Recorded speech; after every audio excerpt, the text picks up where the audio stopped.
திருக்கழுக்குன்றம் அருகே 3 நாட்களுக்கு முன்பு காணாமல் போன பெண் சடலமாக மீட்கப்பட்டது குறித்து போலீசார் நடவடிக்கை எடுக்க கோரி உறவினர்கள் சாலை மறியலில் ஈடுபட்டுள்ளனர். செங்கல்பட்டு மாவட்டம் திருக்கழுக்குன்றம் ஒன்றியத்திற்குட்பட்ட பட்டிக்காடு ஊராட்சி அச்சரவாக்கம் பகுதியில் வசிப்பவர் ரமேஷ். இவரது மனைவி ராஜி. இவர் 4 நாட்களுக்கு முன்பு திருக்கழுக்குன்றம் பகுதியில் உள்ள தேவகிரீஸ்வரர் கோயில் திருவிழாவில் கலந்து கொள்ள சென்றவர் வீட்டிற்கு வராததால் திருக்கழுக்குன்றம் காவல் நிலையத்தில் உறவினர்கள் புகார் அளித்துள்ளனர். இந்நிலையில் புலியூர் கிராம ஏரி கரையில் மர்மமான முறையில் பெண் இறந்து கிடப்பதாக தகவல் வந்ததை அடுத்து திருக்கழுக்குன்றம் காவல்துறையினர் உடலை கைப்பற்றி உடல் கூறு ஆய்விற்காக செங்கல்பட்டு அரசு மருத்துவமனைக்கு அனுப்பி வைத்து விசாரணை மேற்கொண்டதில் காணாமல் போன ராஜி என்பது தெரியவந்தது.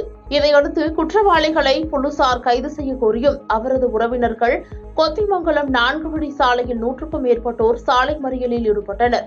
தகவல் அறிந்த சம்பவ இடத்திற்கு வந்த திருக்கழுக்குன்றம் இன்ஸ்பெக்டர் நடராஜ் சாலை மறியலில் ஈடுபட்டவர்களிடம் பேச்சுவார்த்தை நடத்தி நடவடிக்கை எடுப்பதாக உறுதியளித்த பின் அனைவரும் கலைந்து சென்றனர்.